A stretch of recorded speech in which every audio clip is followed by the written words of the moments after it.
दोस्तों आज के इस वीडियो में हम लोग लेकर आए हैं क्लास 10th वालों के लिए। दोस्तों यहाँ पे कोऑर्डिनेट ज्योमेट्री निर्देशांक ज्यामिति से चैप्टर वाइज प्रश्न, ठीक है। इस चैप्टर से जितने भी प्रश्न बनते हैं वो हम लोग इस वीडियो में कवर करने वाले हैं। तो जितने भी छात्र एग्जाम्स देने वाले हैं दोस्तों मैट्रिक के या फिर 10th के आने वाले बोर्ड परीक्षा में, उन सभी छात्रों के लिए ये चैप्टर काफ़ी इंपॉर्टेंट होगा इस वीडियो से रिलेटेड, ठीक है। तो चलिए हम लोग एक एक प्रश्न देखते हैं। वीडियो को लाइक कर लीजिए, चैनल को सब्सक्राइब करके शेयर जरूर कर दीजिए। चलिए हम लोग एक एक प्रश्न देखते हैं class 10th matric board exams वालों के लिए। टॉप मोस्ट वीवी ऑब्जेक्टिव एमसीक्यू टाइप क्वेश्चन जो सारे आपको based on board exam new pattern पर रहने वाले हैं। और भी काफ़ी सारे क्वेश्चंस का प्रैक्टिस सेट करेंगे। तो ये वेबसाइट है ऑफिशियल, गूगल के वीडियो के डिस्क्रिप्शन में मिल जाएगा या फिर गूगल पे जाके आप लोग सर्च कर सकते हो starkstudy.com। वहाँ पे आप लोग को हर सब्जेक्ट के स्टडी मटेरियल मिल जाएंगे। दोस्तों मैं आपको हर एक वीडियो में बताता हूँ कि किस टॉपिक से कितने प्रश्न पूछ जाते हैं मैथमेटिक्स में। तो ये सभी चीज़ आप लोगों को देखने को मिल रहे हैं कि संख्या पद्धति से 10, बीजगणित से 20, त्रिकोणमिति से 20, नियामक ज्यामिति से 10। देखो नियामक ज्यामिति जो कोऑर्डिनेट ज्योमेट्री है उससे 10 प्रश्न पूछ जाते हैं। तो ये चैप्टर आप लोगों के लिए भी काफ़ी इंपॉर्टेंट है। टोटल 3 तरह के प्रश्न पूछ जाते हैं, वस्तुनिष्ठ, लघु और दीर्घोत्तरीय, 1, 2 और 5 अंक में, ठीक है। ये सारे पैटर्न था आप सभी के एग्जाम्स के लिए। देखिए निर्देशांक ज्यामिति से पहले हम लोग कुछ फार्मूला जानते हैं इस पर आधारित, ताकि आपको आने वाले क्वेश्चंस में आसानी रहे बनाने के लिए। देखिए कोऑर्डिनेट ज्योमेट्री नियामक ज्यामिति जिसको हम लोग बोलते हैं उसको याद रखना है आप लोगों को। फार्मूला कुछ इंपॉर्टेंट दूरी सूत्र हम लोग जानते हैं। अगर किसी दो बिंदु के बीच की दूरी अगर पूछा जाए निर्देशांक ज्यामिति में तो उसका सूत्र होता है दोस्तों रूट अंडर में x2 माइनस x1 का whole square plus y2 minus y1 का होल स्क्वायर, या फिर x1 और x2 दोनों में से कोई भी लिखोगे उसका होल स्क्वायर और रूट अंडर करोगे तो इसका वैल्यू जो भी आएगा वो बीच की दूरी हो जाएगा, ठीक है। देखो अगर कोई बिंदु है दो x1 y1 और x2 y2, ये कोई बिंदु है a और b, इसका निर्देशांक x1 y1 है और इसका निर्देशांक x2 y2 है, ठीक है। तो इसको जो मध्य बिंदु जो होगा अंत विभाजित करने वाला, मान लेते हैं ये c बिंदु है, तो ये आपका अगर m और n अनुपात में विभाजित हो रही है तो इसको अंत विभाजित करने वाला जो बिंदु होगा सी का, मान लेते हैं ये a, b है आपका, ठीक है। तो इसका जो फार्मूला हो जाएगा mx2 प्लस nx1 बट्टा में m plus 1 m plus n और my2 प्लस ny1 बट्टा में m प्लस, ये आपका a और ये आपका b का यहाँ पे निर्देशांक नियामक हो जाएगा, ठीक है। ये आपको अभी समझ में नहीं आ रहा होगा, इसको हम लोग आगे क्वेश्चंस में अगर हल करेंगे तो आपको अच्छे तरीके से समझ में आएगा।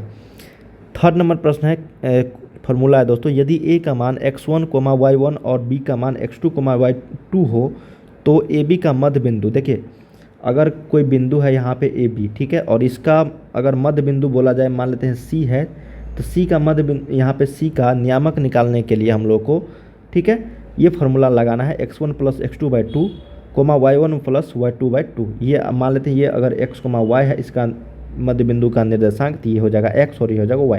अभी जस्ट हम लोग इस पे आधारित क्वेश्चन, तब आपको और भी अच्छे तरीके से समझ में आएगा। जैसे फोर्थ नंबर फार्मूला है, इसको भी याद कर लीजिए। कोई त्रिभुज है, मान लेते हैं ये त्रिभुज है ABC, ठीक है, इसका आप लोगों को केंद्रक मान लेते हैं, त्रिभुज का केंद्रक G है, तो इसका निर्देशांक कभी कभी पूछ दिया जाता है। तो तीनों का अगर आपको नियामक बिंदु दिया रहेगा निर्देशांक, तो आप आसानी से इस फार्मूला पे आधारित बना सकते हो। जैसे जी का निर्देशांक निकालने के लिए x1 plus x2 plus x3 by 3 से भागा करेंगे। ये मान लेते हैं अगर जी का निर्देशांक a, b है तो ये a का मान निरूपित करेगा और ये आपका b का मान निरूपित करेगा, ठीक है। पांचवा नंबर फार्मूला है दोस्तों कि त्रिभुज ABC के शीर्ष अगर इतना है तो त्रिभुज एरिया ऑफ त्रिभुज ABC, मतलब ये त्रिभुज ABC का क्षेत्रफल निकालने के लिए एक सूत्र है 1/2। x1 अगर यहाँ पे कॉमन लेंगे तो y2 minus y3, x2 common लेंगे तो y3 minus y1 plus x3 common लेंगे तो y1 माइनस y2। इस पे भी आधारित अगर क्वेश्चंस करेंगे हम लोग तब भी आपको अच्छे तरीके से समझ में आएगा। अभी फार्मूला सिर्फ देख लो। और 6 नंबर जो है ये काफ़ी इंपॉर्टेंट है, पूछ दिया जाता है कि अगर कोई 3 बिंदु है ABC, ठीक है, और तीनों का निर्देशांक दिया गया है, अगर एक संरेखीय होंगे, मान लो तो एक ही रेखा पे अगर होंगे तो इसके लिए शर्त क्या क्या होगा। दो शर्त यहाँ पे दिया गया है कि AB, BC और AC में किसी दो का योग तीसरे के बराबर हो। मान लेते हैं कि अगर इसका एक संरेखीय होगा तो किसी दो निर्देशांक जो दूरी होगा उसका योग तीसरे योग के बराबर अगर हो जाता है, तीसरे के बराबर, तो समझना कि वो तीनों बिंदु एक संरेखीय होंगे। और दूसरा शर्त ये है कि उसका अगर एरिया निकालोगे त्रिभुज ABC का, ठीक है, और वो 0 के बराबर हो जाएगा तो समझना वो संरेखीय होंगे। ठीक है। तो ये सारे 6 फार्मूला था इसका इम्पोर्टेंट जो आप सभी को यूज करना है। चलिए हम लोग अगला प्रश्न देखते हैं। पहला कहा गया है कि बिंदु 2, -5 किस चतुर्थांश में स्थित है। तो काफ़ी इजी है दोस्तों, ये आपको समझना। मान लेते हैं ये आपका x है और ये मान लेते हैं y है। ये चतुर्थांश आपका पहला है जिसमें प्लस प्लस होता है।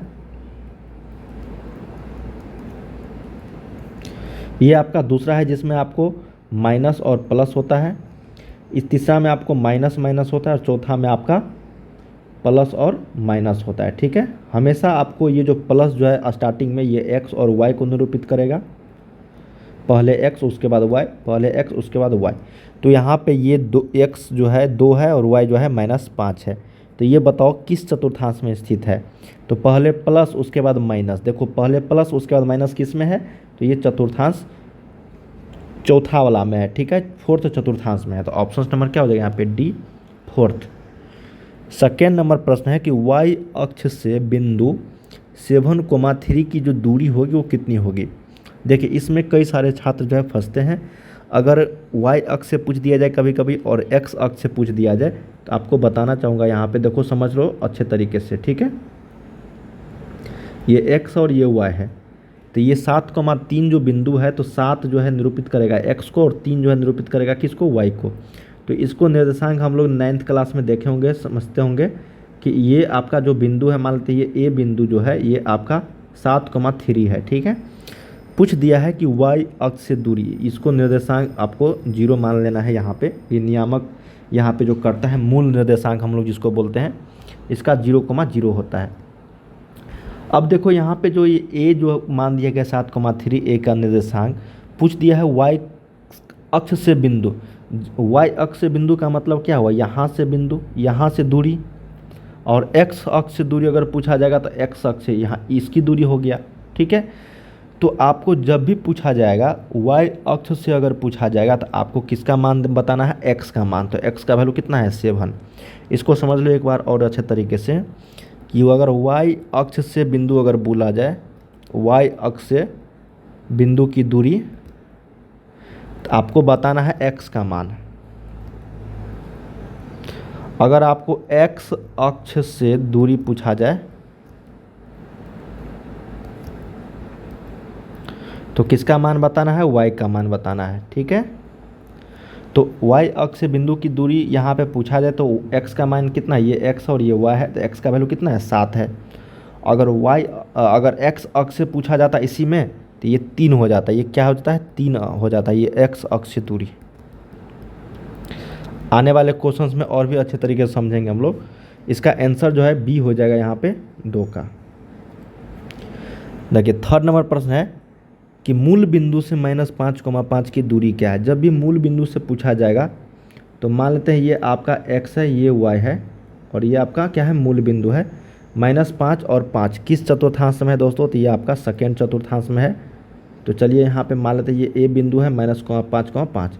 तो यहाँ से दूरी पूछा गया इसका। तो जब भी इस तरीके से पूछा जाएगा यहाँ से दूरी आपको, तो इसको क्या करना है, आप लोगों को रूट में मान दे देना है। क्या मान देना है, रूट में। तो -5 का होल स्क्वायर प्लस 5 का होल स्क्वायर। ठीक है, तो ये हो जाएगा 5 का होल स्क्वायर 25 प्लस आपका 5 का होल स्क्वायर 25। तो ये रूट अंडर में 50। तो रूट अंडर 50 का जो वैल्यू होगा वही इसका मान हो जाएगा दोस्तों। ठीक है, तो इसका जो मान होगा वो आपको यहाँ 5√2 हो जाएगा। क्या हो जाएगा, 5√2। जो ऑप्शन नंबर आपका बी में है यही करेक्ट हो जाएगा। जो आपको जोड़ा लग रहा है उसको बाहर निकाल लो, जिसका जोड़ा नहीं लग रहा है उसको रूट में डाल दो। ठीक है, तो यही आपका आंसर हो जाएगा 5√2, मूल बिंदु से दूरी। ठीक है,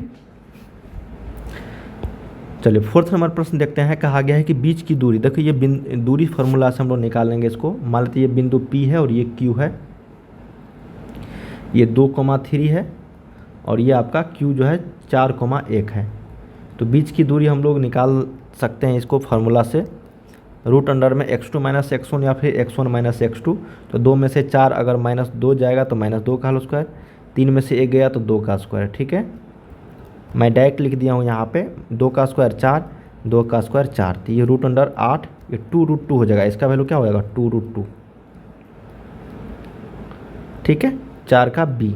काफ़ी सिंपल प्रश्न था, दूरी सूत्र वाले फार्मूला से हम लोग इसको देख लिए हैं।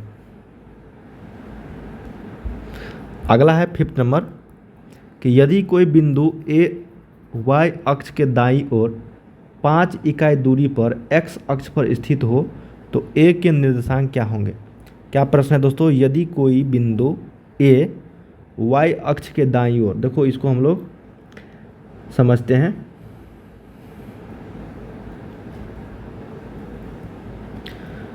क्या कहा गया कि यदि कोई बिंदु a जो है y अक्ष के दाईं ओर, तो ये क्या है आपका y है, ये क्या है आपका y अक्ष है, जो ये मैंने बताया है ये y अक्ष है और ये क्या है आपका x अक्ष है। ठीक है, तो y अक्ष के दाईं ओर 5 इकाई दूरी पर x अक्ष पर स्थित है। y अक्ष के दाईं ओर 5 इकाई दूरी पर x अक्ष पर स्थित है। ठीक है, यहाँ पे स्थित है दोस्तों 5 x अक्ष पर, तो a के निर्देशांक जो होंगे वो क्या होंगे। देखो कितना सिंपल सवाल है और कितना साधारण और कितना लॉजिकल क्वेश्चन है दोस्तों। यदि कोई बिंदु a y अक्ष के दाईं ओर, ये दाईं ओर हुआ, ये बाईं ओर हुआ,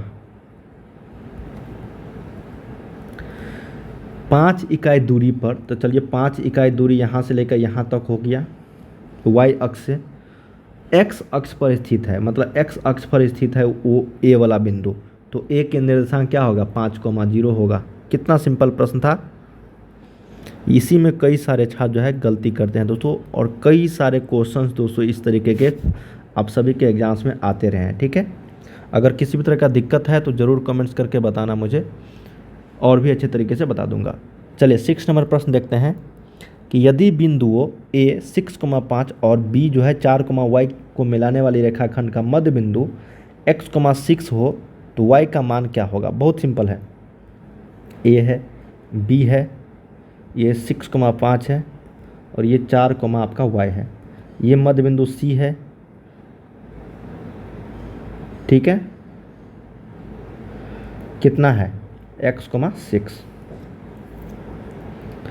तो y का वैल्यू निकालना है। काफ़ी सिंपल है दोस्तों, हम लोग मध्य बिंदु वाले फार्मूला से बना सकते हो। x का वैल्यू निकालना है तो x1 + x2, 6 + 4/2, तो 6 4 10, 5 आ जाएगा। ये क्या आ जाएगा आपका 5,6।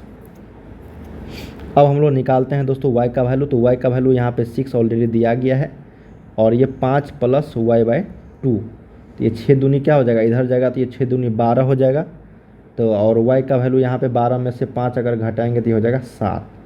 तो x का वैल्यू 5 और y का वैल्यू यहाँ पे 6 तो पहले से दिया गया है ये, और ये हो जाएगा 4,7 हो जाएगा। तो यहाँ से हम लोगों से y का मान पूछा गया था, तो y का मान क्या होगा 7। अगर x का मान पूछा जाता तो 5 होता, और y का वैल्यू पूछा गया है तो 7। काफ़ी सिंपल प्रश्न था ये भी। चलिए 7 नंबर प्रश्न देखते हैं कि त्रिभुज AB, किसी त्रिभुज के शीर्ष बिंदुओं के निर्देशांक इतना है तो उसके केंद्रक के निर्देशांक। बहुत ही सिंपल प्रश्न है। ये मान लेते हैं कोई त्रिभुज है ABC, जिसके निर्देशांक यहाँ पे क्रमशः दिया गया है 4,6, 0,4 और ये आपको 5,5। तो निर्देशांक निकालने के लिए केंद्रक का, तो हम लोग को पता था x1 प्लस क्या था, x1 plus x2 plus x3/3 और y1 plus y2 plus y3/3। तो तीनों को जोड़ के क्या करेंगे हम लोग निकाल लेंगे, तो 4 + 0 + 5/3, तो ये हो जाएगा 3। ये x का मान आया, और y का मान निकालने के लिए यहाँ पे 6 + 4 + 5/3, तो ये 5 आ जाएगा। तो इसका मतलब इसका निर्देशांक 3,5, जो ऑप्शन नंबर आपको बी में है यही करेक्ट हो जाएगी। चलिए 8 नंबर प्रश्न देखते हैं कि किसी त्रिभुज के शीर्षों के निर्देशांक a, 0, 0,0 एवं 0,b हो तो त्रिभुज का जो क्षेत्रफल होगा क्या होगा। देखो अभी जस्ट हम लोगों ने पढ़ा था कि त्रिभुज के अगर निर्देशांक दिया गया है किसी शीर्ष का तो उसका क्षेत्रफल निकालने के लिए एक फार्मूला जानते हैं हम लोग। देखो अभी याद हो जाएगा फार्मूला आप लोगों को, ABC, ये a, 0 है, ये 0,0 है आपका, और ये 0,b है।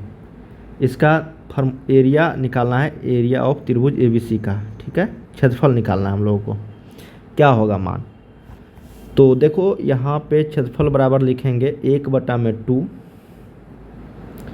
x1। ठीक है, क्या निकालना है हम लोगों को, x1 यहाँ पे, तो x1 क्या है, ये x1 है और ये y1 है, ये आपका x2 है और ये y2 है, ये आपका x3 है और ये y3 है। तो x1 का मान y2 माइनस y3, ठीक है। फिर प्लस यहाँ पे x2 कॉमन लेंगे यहाँ पे, ये हो जाएगा y3 minus y1 plus x3, ये हो जाएगा y1 माइनस y2। बहुत ही सिंपल प्रश्न है दोस्तों, ये आपको बस फार्मूला थोड़ा सा याद रखना होगा। 1/2 x1 के जगह पे क्या है, a है, तो a लेंगे, y2 के जगह पे 0 है और y3 के जगह पे b है, प्लस x2 के जगह पे 0 है, कुछ भी लिखेंगे तो 0 ही होगा, इसलिए मैं यहाँ पे छोड़ दिया हूँ। प्लस x3 के जगह पे भी 0 है, आगे कुछ भी कैलकुलेशन करेंगे तो इसका वैल्यू 0 ही होगा। तो यहाँ पे हम लोग लिखते हैं इसको, तो 1/2 गुने a गुने यहाँ पे माइनस b होगा, ये हो जाएगा माइनस AB बटा में 2, माइनस क्या हो जाएगा यहाँ पे AB बटा में 2। तो यहाँ पे क्या आ गया दोस्तों, माइनस 1/2 AB या फिर माइनस AB बटा में 2, ठीक है। तो ये जो आपका आंसर होगा, ये आपको हमेशा याद रखना है कि धनात्मक में होगा। क्या होगा, धनात्मक में होगा। तो धनात्मक में यहाँ पे क्या है, हाफ 1/2 AB या फिर AB बटा में 2 इसको लिख सकते हैं। तो ऑप्शन नंबर 8 का बी, माइनस आए या फिर प्लस आए, तो आपको हमेशा प्लस में ही इसका मान रखना है, ठीक है। 8 का सही उत्तर ऑप्शन नंबर बी हो जाएगा। इसको एक बार और अच्छे तरीके से देखना, आपको समझ में आ जाएगा। चलिए 9 नंबर प्रश्न देखते हैं। देखो ये भी प्रश्न है दोस्तों, अभी आपको समझ में आ जाएगा अच्छे तरीके से, इसका प्लस या फिर माइनस जो भी आएगा आपको समझ में आ जाएगा। देखो कोई त्रिभुज है यहाँ पे ABC, जिसका निर्देशांक दिया गया है, ये x1 है, ये y1 है, ये x2 है, ये y2 है, ये x3 है और ये y3 है। देखो कितना सिंपल है इसका फार्मूला, 1/2 लेंगे, x1 कॉमन लेंगे तो यहाँ पे 5 है, y2 माइनस y3 तो 0 माइनस 4, प्लस x2 कॉमन लेंगे 8 है, क्या हो जाएगा y3 माइनस y1, तो ये हो जाएगा 4 minus 0, plus 8x3 into y1 minus y2, 0 minus 0। देखो कितना सिंपल था, इसको हल करेंगे 1/2 गुने 5 इंटू माइनस 4, ये हो जाएगा माइनस 20, प्लस 8 चौके 32 और ये प्लस आपको 0, 1/2 गुने 32 में से 20 गया आपको 12, तो ये हो जाएगा 6। क्या हो जाएगा 6। देखो 6 आंसर आ जाएगा इसका। कई सारे छात्र इसको छोड़ देते हैं, जबकि बहुत ही सिंपल प्रश्न होता है, ठीक है। 1 नंबर में भी ये प्रश्न पूछे जा रहे हैं। अब 10 नंबर प्रश्न देखते हैं कि निर्देशांक अक्षों के प्रतिच्छेदन बिंदु को क्या कहा जाता है। देखो ये प्रश्न काफ़ी सिंपल है, ये कोई यहाँ पे x और y है और ये जो कटान बिंदु है जिसको हम लोग प्रतिच्छेदी बिंदु बोलते हैं, उसको हम लोग बोलते हैं मूल बिंदु। क्या बोलते हैं, मूल बिंदु बोलते हैं। जो ऑप्शन नंबर आपका सी में है यही करेक्ट हो जाएगा, मूल बिंदु। क्या हो जाएगा 10 का यहाँ पे सी। दोस्तों हम लोगों ने यहाँ पे 1 से लेकर टोटल 10 क्वेश्चंस तक किए हैं जो आपको निर्देशांक ज्यामिति से प्रश्न थे। इसके आगे भी कई सारे क्वेश्चंस हैं जो मैं आप सभी को आने वाले बोर्ड वीडियोज़ में बताऊंगा। बस आपको अभी थोड़ा थोड़ा यहाँ पे चैप्टर वाइज क्वेश्चंस दे रहा हूँ सभी सब्जेक्ट का, ठीक है। तो आप लोग तैयारी कीजिए, लगे रहिए दोस्तों। चलिए मिलते हैं अगले वीडियो में, तब तक के लिए आप लोग पढ़ाई करते